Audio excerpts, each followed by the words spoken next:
Bayangkan Indonesia pada tahun 2024 sepeninggal Jokowi. Siapakah penggantinya? Apakah penerusnya bakal terus memajukan atau justru sebaliknya, menghancurkan lagi negeri ini?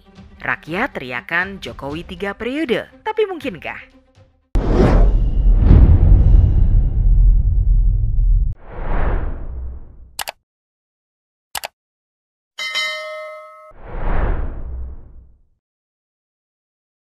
Horor Indonesia tanpa Jokowi oleh Iyas Subiakto. 22 tahun pasca runtuhnya Orde Baru, kita tidak merasakan perubahan yang signifikan. Sepanjang 6,5 tahun pertama, di era Presiden Habibie, Gus Dur, dan Megawati, kita hanya diberi pemanis kembang gula. Manis di permukaan, pahit pada dasarnya.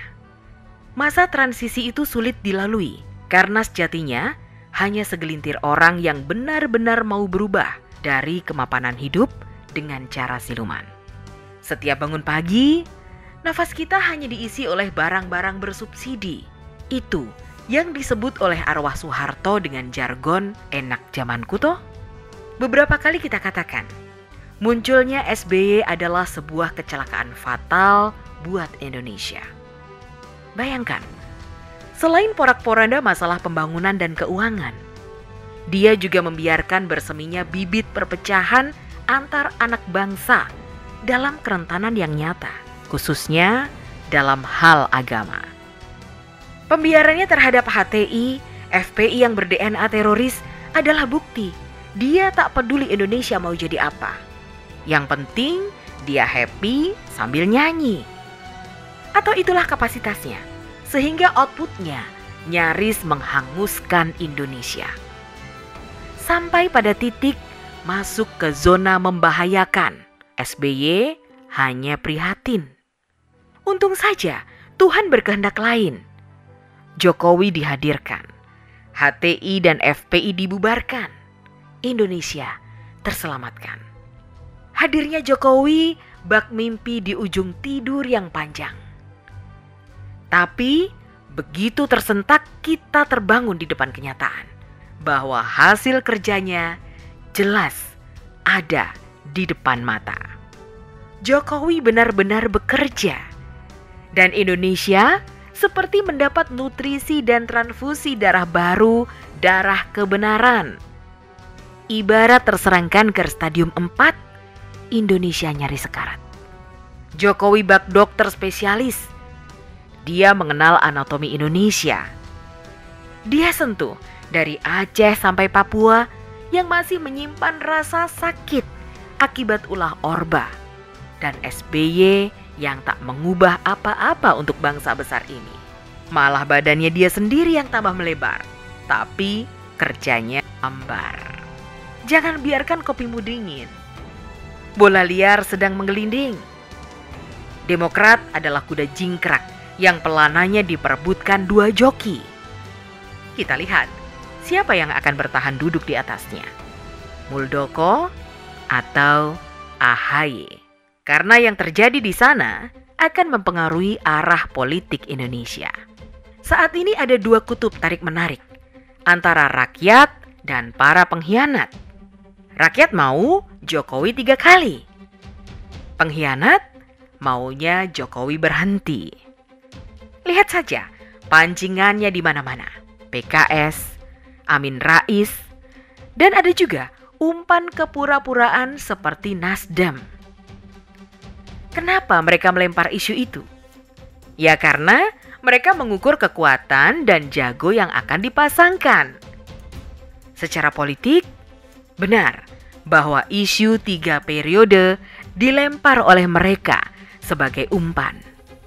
Mereka berharap ditangkap Jokowi, kemudian di-smash balik. Serangannya bisa bermacam-macam.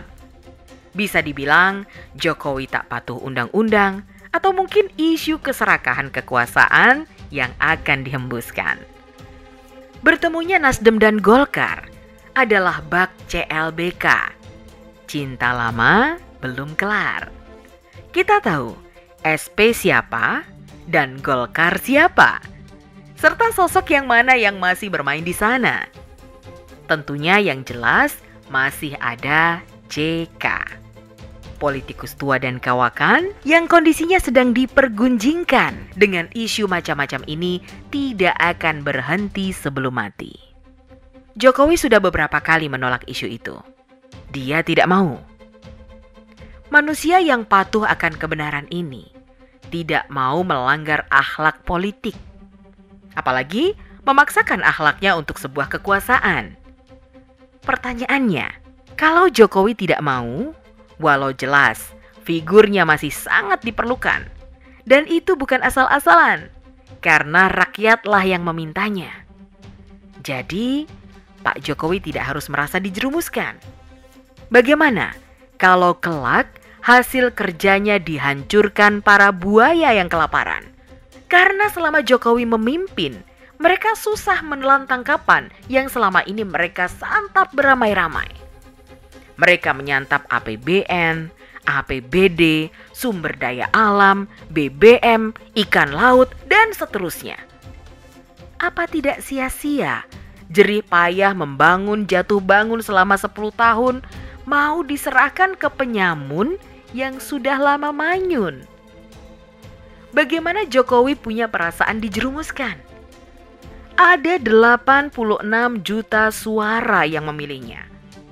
Dan saat ini, dengan kepuasan kepemimpinannya, bisa lebih dari 100 juta orang yang pasti mendukungnya, insya Allah.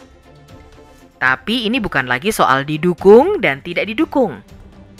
Ini masalahnya ada pada Jokowi yang sudah beberapa kali menolak dicalonkan lagi. Pertanyaannya dan lagi-lagi pertanyaan, siapa yang akan menggantikan?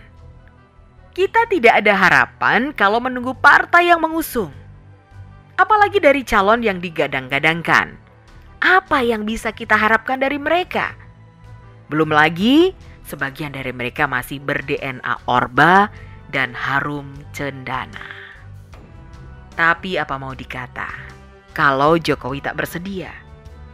Kita tunggu sinyal Jokowi dan bagaimana Demokrat disikat. Di sana ada Muldoko, ada juga Gibran sebagai kuda hitam, tapi memberi harapan. Indonesia di ujung masa transisi. Sayang kalau pondasi yang dibangun ulang Jokowi diestafetkan kepada pencuri. Kita bakal gigit jari dan mereka menari lagi. Duh Gusti, ngeri kami menatap masa depan negeri ini sepeninggal Jokowi. Tapi kami yakin Tuhan akan membuka hatinya agar tak pergi begitu saja sebelum menyiapkan penggantinya. Semoga kesatriaannya terus ada untuk Indonesia. Dia disegani dunia, dicintai rakyatnya, dan ditakuti lawan-lawannya.